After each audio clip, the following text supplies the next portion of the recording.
헨리 에브리 1659년경 실종는 17세기 영국의 악명 높은 해적 중 한 명으로 왕이 없는 해적이라는 별명을 가졌습니다.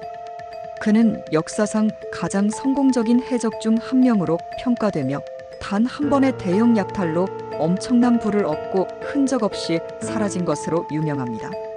주요 정보: 활동 기간 1694년 1696년. 주요 함선 펜시. 가장 유명한 약탈 1695년 인도 무굴 제국의 함대를 공격하여 어마어마한 보물을 약탈. 운명 거액의 현상금이 걸렸지만 끝내 체포되지 않고 사라짐. 헨리 에브리는 대규모 해적 연합을 이끌고 인도양에서 활동했으며 가장 유명한 사건은 1695년 인도 무굴 제국의 보물선 간지 이사와이를 약탈한 것입니다. 이는 무굴 제국과 영국 동인도 회사 간의 외교 문제로까지 번졌습니다. 그의 최후는 정확히 알려지지 않았으며 엄청난 부를 손에 쥐고 조용히 사라졌다는 전설이 있습니다. 일부 기록에서는 결국 빈털터리가 되어 비참한 최후를 맞았다고도 전해집니다. 헨리 에브리의 삶과 해적 활동. 1. 초기 생애. 헨리 에브리의 출생에 대한 기록은 명확하지 않지만 1659년경 영국 플리머스에서 태어난 것으로 추정됩니다. 그는 젊은 시절 해군과 노예 무역선에서 선원으로 복무했으며 이러한 경험이 후에 해적으로 활동하는 데 큰 도움이 되었습니다. 해적이 된 계기 펜시오의 반란. 1694년 에브리는 스페인 왕을 위한 사략선 찰스 2세 찰즈 아이아이호에서 복무하던 중 선장과 선원들이 보수를 받지 못해 불만이 커졌습니다. 이에 에브리는 선원들을 선동하여 반란을 일으켜 함선을 장악하고 이를 펜시오로 개명한 후 해적 활동을 시작했습니다. 그는 배를 개조하여 속도를 높이고 무장을 강화했으며 대서양과 인도양을 넘나들며 약탈을 감행했습니다. 가장 악명 높은 사건 무굴 제국 함대 약탈 1695년.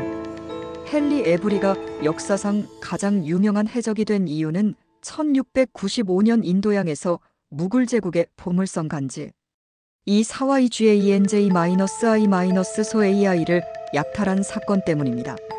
사건 개요. 당시 에브리는 여러 해적선과 연합하여 인도양에서 무굴 제국의 함대를 노렸습니다. 간지 이사와이는 무굴 황제 아우랑제부의 보물과 순례자들을 실은 배로 거대한 군사력이 탑승한 강력한 선박이었습니다. 그러나 에브리는 교묘한 전략과 뛰어난 지휘력으로 배를 공격했고 승리한 후 배에 실린 막대한 금, 은, 보석, 보물을 약탈했습니다. 약탈 규모는 당시 해적 역사상 최대로 기록될 정도로 엄청났으며 이는 무굴 제국과 영국 간의 외교적 갈등을 초래했습니다. 약탈 후 행방불명. 이 엄청난 사건 이후 영국 정부는 헨리 에브리와 그의 부하들에게 대규모 현상금을 걸었습니다. 하지만 그는 체포되지 않고 감쪽같이 사라졌습니다. 일부 기록에 따르면 그는 영국으로 돌아가 새로운 신분을 얻고 조용히 살았으며 또 다른 설에 따르면 그가 결국 배신당해 빈털터리가 되어 비참한 말년을 보냈다는 이야기도 있습니다. 헨리 에브리는 해적 역사상 가장 신비로운 인물로 남았으며 그에 대한 많은 전설이 많다. 헨리 에브리 해적의 전설. 헨리 에브리는 해적 역사에서 가장 신비로운 인물 중 한 명입니다. 그는 무력을 사용하는 것뿐만 아니라 계산적인 두뇌 플레이로 해적지를 성공적으로 수행했습니다. 그의 행적과 영향력을 세부적으로 분석해 보겠습니다. 1. 헨리 에브리의 배 펜시오. 헨리 에브리는 스페인 왕을 위해 활동하던 사략선 찰스 2세호에서 반란을 일으켜 배를 장악했습니다. 이 배는 원래 46문의 대포를 탑재한 강력한 전함이었지만 에브리는 다음과 같은 개조를 했습니다. 펜시오의 개조 내용. 불필요한 무게 제거 속도를 높이기 위해 일부 구조물을 철거, 무장 강화 대포 수를 늘리고 배의 기동성을 극대화, 새로운 이름 부여 찰스 2세에서 펜시로 개명하여 해적선으로 변신.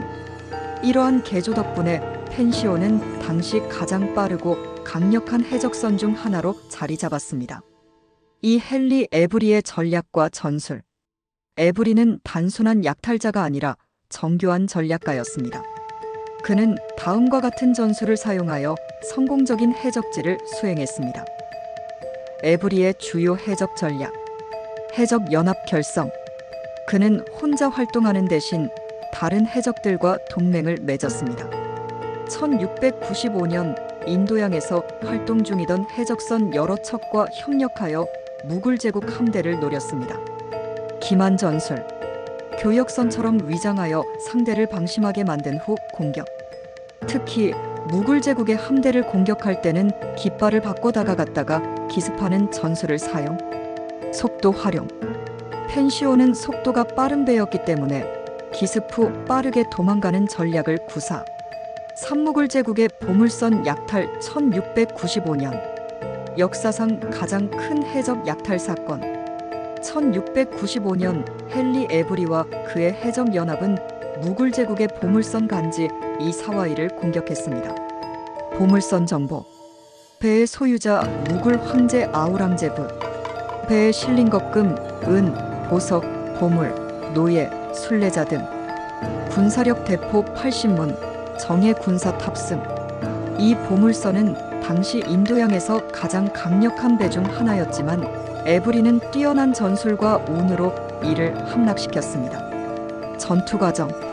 펜시오와 다른 해적선들이 무굴 제국의 호송선을 먼저 공격하여 분산시킴. 이후 간지 이사와이를 집중 공격하며 대포와 총격을 퍼부음. 배가 손상되자 해적들이 직접 올라가 백병전 전개. 무굴 제국의 병사들이 패배하면서 해적들이 배를 장악. 엄청난 보물을 약탈한 후 배를 버리고 도망. 약탈 규모. 당시 기준 약 60만 파운드, 현재 가치로 수억 달러. 이는 해적 역사상 가장 큰 약탈 사건 중 하나로 기록된 사 헨리 에브리의 최후. 헨리 에브리는 역사상 몇 안 되는 체포되지 않고 사라진 해적입니다. 그의 행방에 대한 다양한 설. 조용히 은퇴하여 평범한 삶을 살았다. 거대한 보물을 챙긴 후 유럽 어딘가에서 신분을 숨기고 살았다는 설. 빈털터리가 되어 비참한 최후를 맞았다. 일부 부하들이 그를 배신하고 보물을 빼앗아 결국 가난하게 죽었다는 이야기. 카리브해에서 여전히 활동했다. 그는 이름을 바꾸고 다른 해적선에서 계속 활동했다는 미확인 정보도 있음.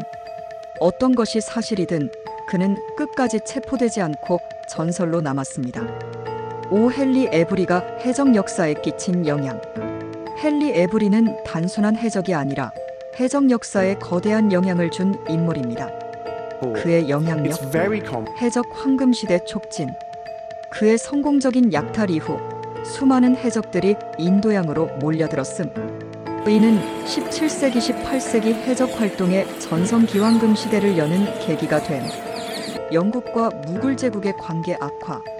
무굴 제국은 이 사건으로 인해 영국 동인도 회사에 강력히 항의. 영국 정부는 해적을 단속하기 시작했으며 해적에 대한 강력한 처벌이 시작됨. 대중문화 속 전설적인 해적. 그의 이야기는 수많은 해적 소설, 영화, 게임 등에 등장. 대표적으로 어쌔신 크리드 사블랙 플래그, 해적 전설, 블랙 세일즈 같은 작품에서 영감을 받음. 헨리 에브리 전설인가 현실인가? 헨리 에브리는 해적 역사상 가장 신비로운 인물로 남아있으며 그의 이야기는 전설과 역사가 섞여 있습니다. 그는 해적 역사상 가장 큰 보물을 약탈한 인물이었으며 단 한 번의 대형 약탈 후 완벽하게 사라진 유일한 해적입니다. 그의 실제 행방은 지금도 미스터리이며 많은 사람들이 그가 남긴 단서를 연구하고 있습니다. 왕이 없는 해적이라는 별명에 걸맞게 그는 역사상 가장 완벽한 해적 중 한 명으로 남았습니다. 헨리 에브리 해적의 제왕. 1. 헨리 에브리가 활동했던 시대적 배경. 헨리 에브리가 해적 활동을 하던 1690년대 후반은 해적 황금 시대가 시작되려는 시점이었습니다. 이 시기는 단순한 해적질이 아니라 국가 간 무역, 해군력, 식민지 확장과 밀접한 관계가 있었습니다. 왜 해적이 증가했을까? 해상 무역의 급증. 17세기 후반 대서양과 인도양을 잇는 무역이 활성화되면서 엄청난 부가 바다 위를 떠돌게 됨. 특히 스페인, 포르투갈, 영국, 네덜란드, 프랑스 등 유럽 강대국들이 금, 은, 향신료, 보석을 실은 함선을 운행했음. 해군의 통제력 부족. 국가들은 해군을 유지하는 비용이 너무 컸기 때문에 무역선을 보호하는 데 한계가 있었음.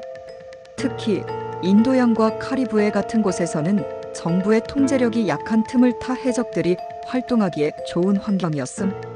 사략선에서 해적으로 변신. 국가들은 해적들을 공식적으로 고용해 사략선 국가가 허가한 해적선으로 운영했음. 하지만 전쟁이 끝나면서 이들이 일자리를 잃고 본격적인 해적이 됨.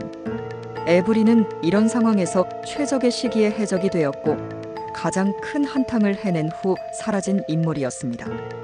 이 헨리 에브리의 목표 단순한 약탈이 아니었다. 일반적으로 해적들은 한탕하고 노는 것이 목표라고 생각하지만 헨리 에브리는 그 이상을 꿈꿨을 가능성이 높습니다. 그의 목표에 대한 가설. 해적 왕국을 세우려 했다. 일부 역사학자들은 헨리 에브리가 마다가스카르 같은 해적들의 은신처를 거점으로 새로운 해적 국가를 만들려 했다고 주장합니다. 실제로 마다가스카르는 해적들의 성지로 불리며 후에 전설적인 해적 리버티 해적 공화국이 탄생한 곳이기도 합니다. 동인도 무역을 장악하려 했다.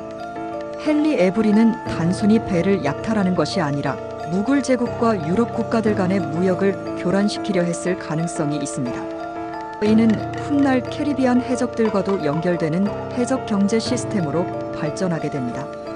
해적 연합을 형성하려 했다. 그는 여러 해적선과 동맹을 맺고 대규모 작전을 벌였으며 혼자가 아니라 팀을 꾸려 작전적인 해적질을 했습니다. 이는 후에 검은 수염 BLAC KBARD 같은 해적들이 사용하는 방식으로 발전했습니다. 3. 에브리가 영국 정부를 속인 방법. 영국 정부의 대응. 무굴 제국이 영국에게 강력히 항의하자 영국 정부는 에브리를 잡기 위해 역사상 최초로 국제적인 체포령을 내렸습니다. 하지만 에브리는 끝까지 체포되지 않았습니다. 그는 어떻게 사라졌을까? 신분을 바꾸고 유럽에서 살았다. 일부 기록에 따르면 그는 가짜 이름을 사용해 영국이나 스페인에서 조용히 살았다는 이야기가 있음. 실제로 그가 몇 년 후까지 살아있었다는 증거는 있으나 이후의 기록이 사라짐. 부하들에게 배신당해 죽었다. 일부 동료들이 그를 배신하고 보물을 빼앗았으며 그는 결국 빈털터리가 되어 초라한 죽음을 맞았다는 설이 있음. 마다가스카르에서 해적 왕으로 살았다. 가장 로맨틱한 가설로 그는 마다가스카르에 정착하여 새로운 해적 왕국을 만들고 남은 생을 해적들과 함께 보냈을 가능성이 있음. 4. 헨리 에브리와 해적 전설. 그의 이야기가 미친 문화적 영향. 헨리 에브리의 이야기는 오늘날 많은 영화, 게임, 소설에 영향을 끼쳤습니다. 영화 엔드게임 속 영감 요소. 캐리비안의 해적 시리즈. 잭 스패로우의 캐릭터 설정은 에브리를 비롯한 여러 해적들의 특성을 혼합한 것으로 보임. 어쌔신 크리드 4 블랙 플래그. 주인공 에드워드 켄웨이와 에브리의 생애가 유사한 점이 많음. 해적 연대기 1724년. 헨리 에브리는 이 책에서 전설적인 해적 왕으로 묘사됨. 이후 해적들이 그의 이야기에서 영향을 받았음. 헨리 에브리의 진정한 의미. 헨리 에브리는 단순한 해적이 아니라 해적 시대를 대표하는 전설적인 인물입니다. 그는 해적 역사상 가장 큰 보물을 약탈했으며 단 한 번의 대형 약탈 후 완벽하게 사라진 유일한 해적이었고 그의 영향력은 이후의 해적들에게 영감을 주었으며 해적 황금 시대의 서막을 열었습니다. 그의 이야기는 역사와 전설이 뒤섞인 가장 흥미로운 해적 이야기 중 하나로 남아 있습니다.